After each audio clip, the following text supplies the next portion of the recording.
ஸ்ரீமாத்ரே நமக. நமஸ்காரம் ஃப்ரெண்ட்ஸ். இந்த வீடியோவில் நம்ம என்ன பார்க்க போகிறோன்னா, மகாலட்சுமி அஷ்டகம் ஸ்லோகத்தை பற்றி பார்க்க போகிறோம். இந்த ஸ்லோகம் பார்த்திங்கன்னா இந்திரன் கிடச்ச ஸ்லோகம் நமக்கு. ஸோ இந்திர உவாச்ச அப்படின்னு ஆரம்பிக்கும் ஸ்லோகம். உங்களுக்கு எல்லாருக்குமே தெரியும், இது ரொம்ப ஃபேமஸான ஸ்லோகம். ஸோ நமக்கு நமஸ்தேஸ்து மகாமாயே அப்படின்னு ஆரம்பிக்கும் இந்த ஸ்லோகம். இந்த ஸ்லோகம் மொத்தம் பார்த்திங்கன்னா 8 ஸ்லோகங்கள் தான். 8 ஸ்லோகத்தில் பாதி மீதி லாஸ்ட்டு 3 ஸ்டான்சாஸ் உங்களுக்கு பலஸ்ருதி பற்றி இருக்கும். ஸோ இந்த ஸ்லோகம் தினசரி நீங்கள் படிக்கலாம்.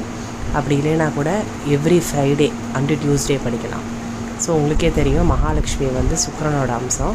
ஸோ எவ்ரி ஃப்ரைடே ஈவினிங் படிக்கிறது ரொம்ப விசேஷம். ஸோ யாரெல்லாம் மகாலட்சுமி அஷ்டகம் தெரியுமோ அவங்களாம் எனக்கு கமெண்ட் பண்ணுங்கள். அதை தவிர இந்த ஸ்லோகத்துக்கான பலஸ்ருதி என்னென்னு பார்த்தீங்கன்னா, ஏககாலே படே நித்தியம் மகாபாப விநாசனம். ஸோ யாரெல்லாம் ஒரு நாளைக்கு ஒரு தடவை இந்த ஸ்லோகம் படிக்கிறீங்களோ அவங்களுக்கு எல்லா விதமான பாவங்கள் போயிடும் அப்படின்றாங்க. த்விகாலமே படே நித்தியம் மகாசத்ரு விநாசனம். ஸோ யாரெல்லாம் ஒரு நாளைக்கு 2 வாட்டி இந்த ஸ்லோகங்கள் படிக்கிறாங்களோ அவங்களுக்கு எந்த வித சத்ரு உபாதை இருக்காது, எனிமீஸ் அவங்க லைஃப்பில் இருக்க மாட்டாங்க அப்படின்னு சொல்கிறாங்க. திரிகாலமே படே நித்திய மகா பாப விநாசனம். ஸோ 3 வேளை படிக்கிறவங்களுக்கு எந்த வித ப்ராப்ளம்ஸுமே அவங்க லைஃப்பில் வராது அப்படின்றாங்க. ஸோ மகாலட்சுமி பவேத் நித்திய பிரசன்ன வரதா சுபாவ். யாரெல்லாம் தினசரி அவங்க வாழ்நாள் ஃபுல்லாக இந்த ஸ்லோகங்கள் படிக்கிறாங்களோ அவங்களுக்கு எந்த விதமான தோஷங்களும் இருக்காது, செல்வத்தோட பாதிப்பும் இருக்காது அப்படின்றாங்க. ஸோ மகாலட்சுமி அஷ்டகம் 8 ஸ்லோகங்கள் ரொம்ப விசேஷமான ஸ்லோகம். ஸோ யாருக்கெல்லாம் இந்த ஸ்லோகம் ஆல்ரெடி தெரியுமோ கமெண்ட் பண்ணுங்கள்.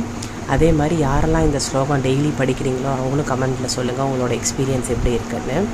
ஸோ இந்த ஸ்லோகம் 8 ஸ்லோகமாக இருந்தாலும் உங்களுக்கு பலன்கள் பார்த்திங்கன்னா அபரிமிதமான பலன்கள் கிடைக்கும். ஸோ மகாலட்சுமி அஷ்டகம் கண்டிப்பாக எல்லாருமே தெரிஞ்சுக்க வேண்டிய ஸ்லோகம், எல்லாருமே படிக்க வேண்டிய ஸ்லோகம். ஸோ தினசரி படிங்க முடிஞ்ச வரை இந்த ஸ்லோகம். அப்படி இல்லைன்னா கூட உங்களால் சாண்ட் பண்ண முடியலன்னா கூட டெய்லியுமே இந்த ஸ்லோகம் கேளுங்க. ஸோ ரொம்ப விசேஷமான ஸ்லோகம் மகாலட்சுமி அஷ்டகம். ஸோ வர வீடியோஸில் நான் வேறு ஸ்லோகங்களை பற்றி உங்களுக்கு சொல்கிறேன். ஸோ நீங்கள் கமெண்ட் பண்ணுங்கள் ஃப்ரெண்ட்ஸ், சப்ஸ்கிரைப் பண்ணுங்கள் ஃப்ரெண்ட்ஸ். நிறையா ஸ்பிரிச்சுவல் இன்ஃபர்மேஷன் நாலேஜ் நான் ஷேர் பண்ணலான்னு இருக்கேன். சப்ஸ்கிரைப் பண்ணுங்கள் ஃப்ரெண்ட்ஸ். உங்கள் ஃப்ரெண்ட்ஸ்கிட்ட சொல்லி கமெண்ட் பண்ணுங்கள், சப்ஸ்கிரைப் பண்ணுங்கள், ஷேர் பண்ணுங்கள். ஏதாவது டவுட்ஸ்னால் கமெண்ட் பண்ணுங்கள் ஃப்ரெண்ட்ஸ். ஸ்ரீமாத்ரே நமக. ஓம் ஹ்ரீம் மகாலட்சுமியை நமக.